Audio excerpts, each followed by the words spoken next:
So we're moving on to a new topic, which is whales and fish. So this is going to be the broad setting for the concepts that we can cover. And you can see also from the heading here that we're going to be looking at what I've called non-parametric methods. So these are a new kind of way of looking at data.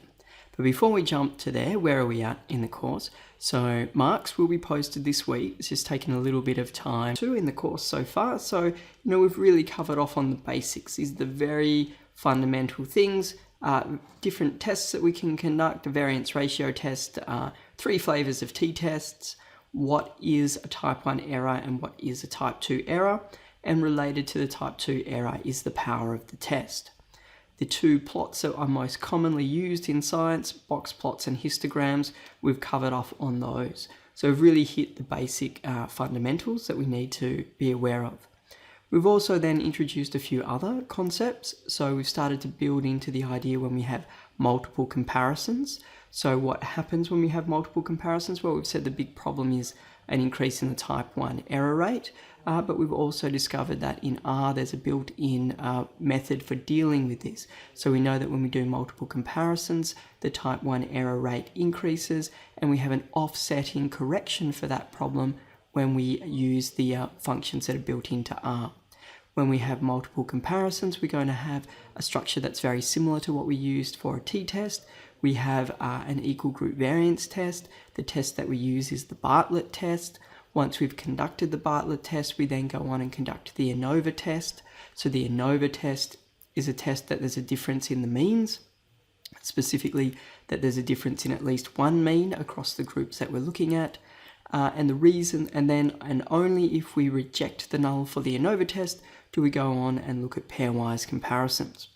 The reason that we follow this approach rather than just jumping into all of the t-tests is because this method has more power to detect a difference than jumping straight to t-tests, and we're building our knowledge, so we're only going to be working with relatively simple models still here, but this technique, this ANOVA technique, is readily scalable to more complex designs. And, in second and third year, you might start to look at some of those more complex designs. So what is our ANOVA? What is our ANOVA? Our ANOVA is a method of detecting differences in the group means. The way it works is it divides the total variation in the data up into 2 sources, the between group variation and the within group variation. And we're really just looking for, are those group distributions, looking similarly located in a plot, or are they looking different? It's a formal test to decide, whether the differences are statistically significant. We have a null and an alternative. Okay, the null, all the group means are equal. The alternative is that at least one group mean is different. We don't identify which of the possible group means is different from the test, just that at least one of them is different.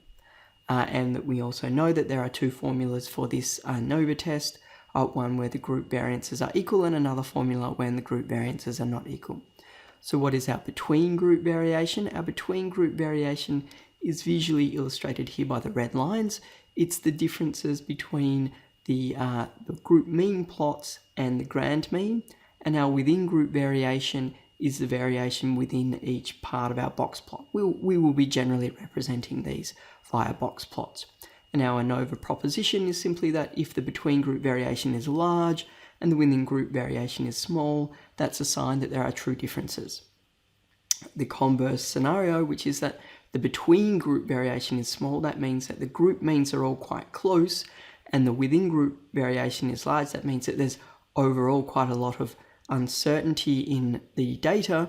Then that would be a sign that there are not differences in the group means, or there's not significant evidence to conclude that there are differences in the group means. The way we conducted the test is an F test. It's the same concept as the variance ratio test. So we have one number divided by the other. If the between group variation is large and the within group variation is small, then the whole ratio will give us a large number. So large numbers for F, just like large numbers for T, signify evidence against the null. The way that we categorize that evidence is with our p-value decision rule, that p-values of less than 0.05 would be sufficient evidence to reject the null. Our converse scenario, if we have small between group variation and we have large within group variation, we have a small number. And similar to t, small t values would be not evidence against the null. Here we would have small f values as not providing strong evidence against the null. The way that we bring this into practice is to use the p-value decision rule and say that when the p-value is greater than 0.05, there is insufficient evidence to reject the null. Okay, so what about our group variance assumption? Just like for our t-tests, so our group variance assumption, simply we want to know which formula to use in the test. So that the way we set that up is what's called a Bartlett test. Our Bartlett test works the same way as all of the other tests that we have been using.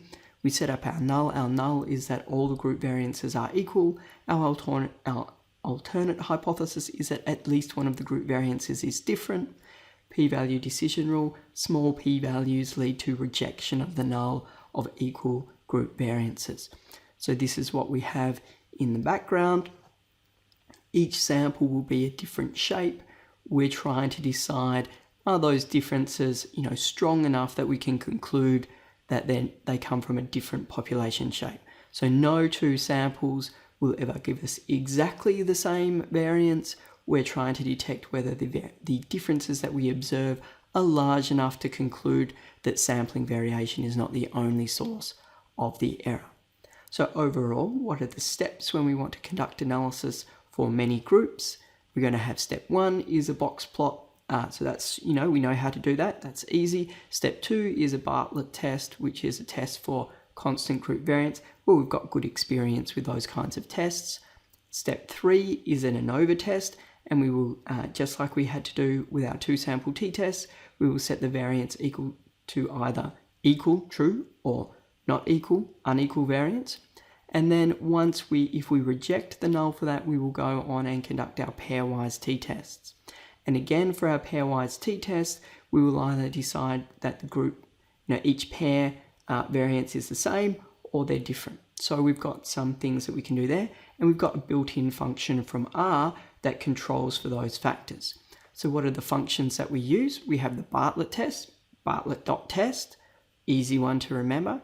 The ANOVA test, so another name for the ANOVA is a one-way ANOVA, or at least the kinds of ANOVA that we do, one-way ANOVAs is another way that they would be called. So we have the one-way .test function, unequal or equal variance is true, and then we do pairwise.t-test. So we don't use the t-test formula.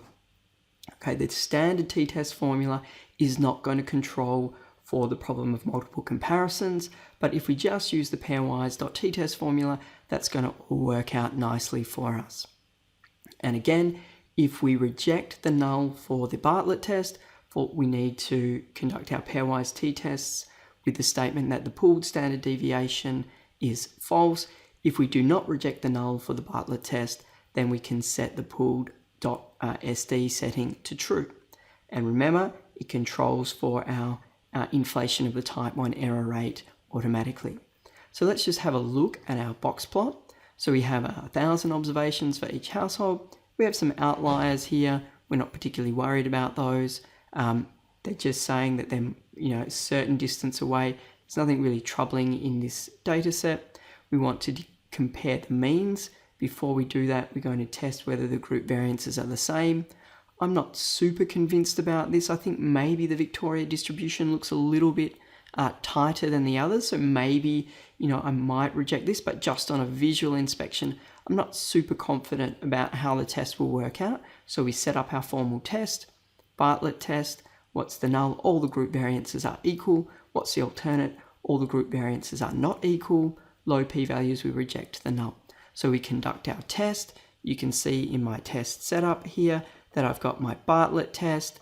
Power is my measurements of the electricity consumption. State is my factor variable with 4 levels. I have one for each state, and the data set was called OzPower. It reports my test. So homogeneity is constant. So this is a test of homogeneous variances or equal group variances in our case. We get a very small p-value, which means that we would reject the null that all the group variances are the same. So it doesn't tell us which one, but I would guess that this is the one that is going to be giving us a bit of trouble. So we've rejected the null of equal group variances. That means when we conduct our ANOVA test, which we conduct via the one-way test function, we're going to set our setting of variance equal to false. So what's our ANOVA test? There's our group, all the group means, that's our null. All the group means are equal, that's our null. All the group means are they're not all equal, that's a valid, or we could say at least one group mean is different. So we've got a few options for the way that we can make that expression. P-value less than 0.05, we reject the null. So how do I go on and implement my test? One-way.test, power, state, so power, tilde state, var dot equals false. I know that that's what I have to set because I rejected the null for my Bartlett test, and you can see down here I get a small p-value, which means that at least one of the group means is different. I then go on and conduct my pairwise tests.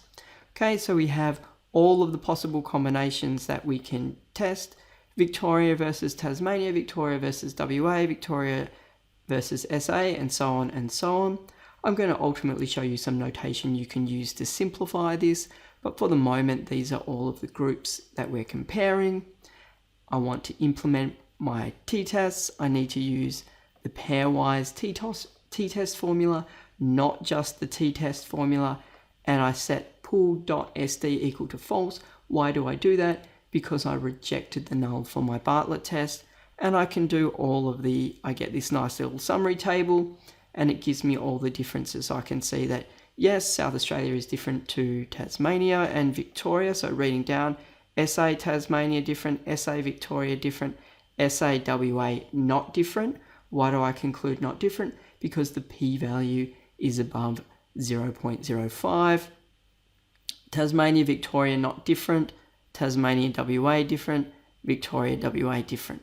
So I can read off all of the possible comparisons from a nice table. I'm going to need to present them myself when I write up my work, but at least the R output is a really quick and easy way to do that. I don't actually have to type out all of those 6 different tests, which is another good reason for us to be thinking that we would like to use the pairwise.t-test function when we've got R. And that is an opportune time for a break.